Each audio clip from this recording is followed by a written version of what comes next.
doing and listen. This is not a drill. What's the most resilient parasite? An idea. A single idea from the human mind can build cities.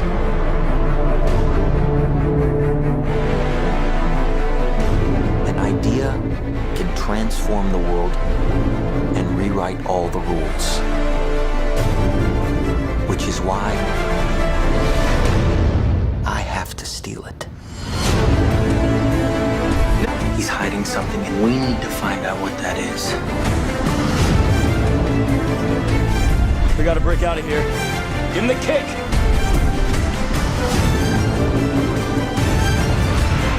This was not a part of the plan! Wake me up! Wake me up!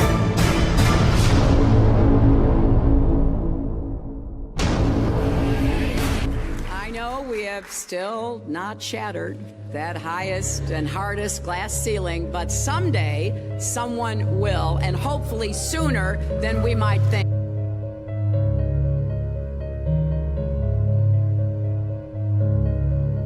As the galaxies go whizzing by over the glass domed ceiling. Now tell me that doesn't work for you.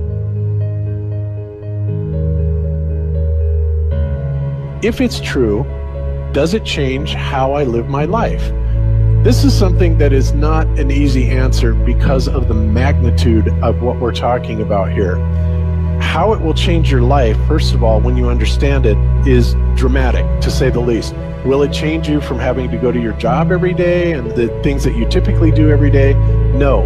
But when this knowledge becomes more mainstream and these agencies are starting to be held accountable, and you understand that they're all participating in this, not just the United States government, not just NASA, but China, Russia, India, all of them have space programs. They all have the same symbolism. They're all doing the exact same thing to their citizenry. And the first thing you have to understand about this is that the deception goes all the way to the top. And when I say all the way to the top, you have to kind of get rid of the notion that the people at the very highest levels are working together.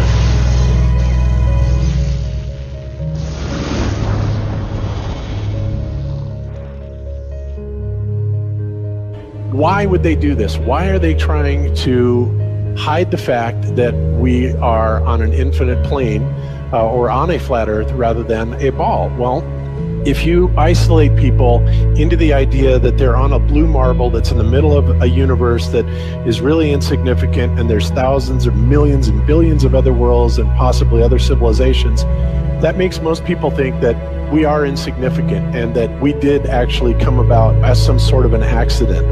Now, when people believe that, their minds are much more malleable into being given the idea that there is no God, there is no creator.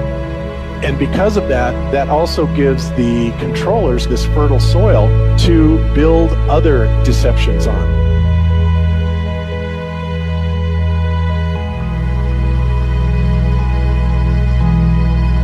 Why do you think that Truman has never come close to discovering the true nature of his world until now? We accept the reality of the world with which we're presented. It's as simple as that.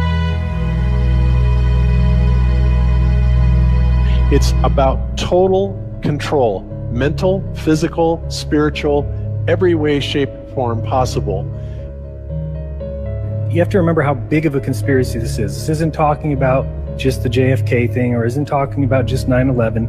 It's on an umbrella kind of system to where it is the biggest deception that there is. It actually exposes every other deception, and nothing else brings down the power of the elite, because it really exposes education, science, the economy, television, museums, universities. Think of all the things that have been fooled. I feel worse for the people that are out there building satellites, the people that are out there actually working for these space agencies, the people out there teaching in schools as professors, because they would all come to the conclusion eventually, once this gets out, that they've all been contributing to the lie. Why do you believe what you believe? Prove it without using NASA or any other space agency. the government or military of any country in the world. Why would I say that? NASA has been proven to be liars time and time again. I could spend a whole weekend here showing you the lies of NASA. How many of you believe your government is 100% honest and can be trustworthy? And how many of you know the military answers to their government? Okay, so if those three sources are all proven liars, why would you trust them? Fool me once, right? Shame on you. Fool me twice, shame on me. I say, continue to believe pathological liars and you're an idiot. But that's what we've all done. And so, I look at these stuff, we've all seen the textbooks, we've all seen the videos and movies and all these things, and there's so much of it. Do you know what the budget NASA has? You know how much they get? How much money they get? Have you seen the movie Gravity? Okay. That's made for about $100 million, give or take. And if you saw the movie Gravity, that was pretty impressive. I saw it on IMAX, big screen, like, wow. I mean, I felt like I was with Sandra Bullock flying around in space, freaking out myself. Okay, this is what they're able to do with $100 million. What are you able to do with tens of billions of dollars a year since the 60s? Now, in my opinion, we're being lied to not only about the shape of the Earth, we're being lied to about the very nature of reality itself.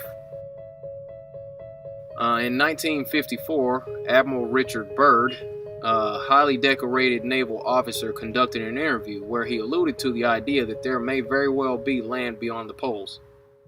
Admiral Byrd, you've been to both the North Pole and the South Pole.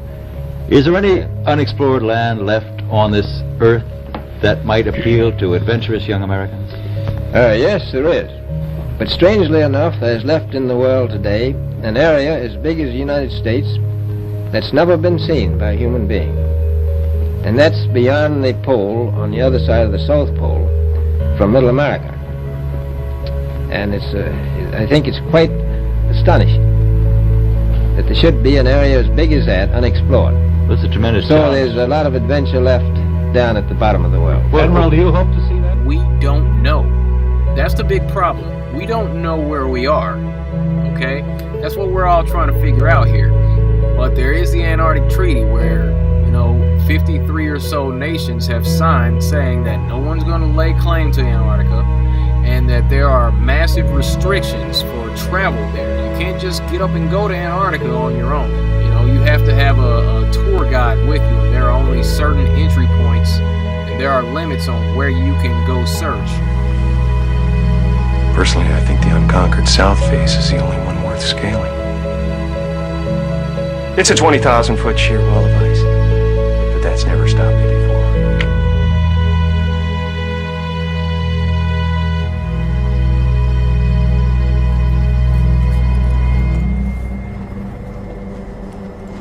Welcome.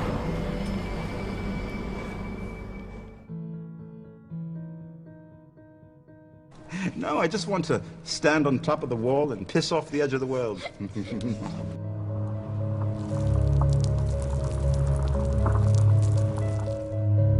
What difference does it make? What difference does it make? Yeah, that's their favorite line. Got a lot of people, what difference does it make? You can't figure out what difference it makes?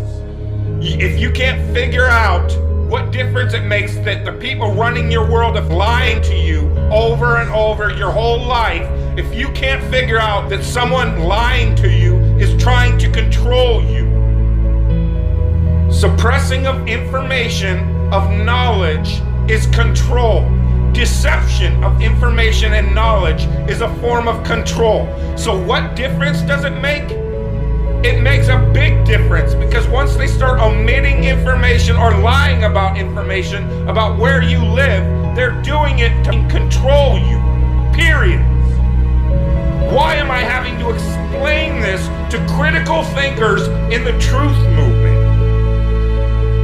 The way you control billions of people is to keep them divided and fighting each other.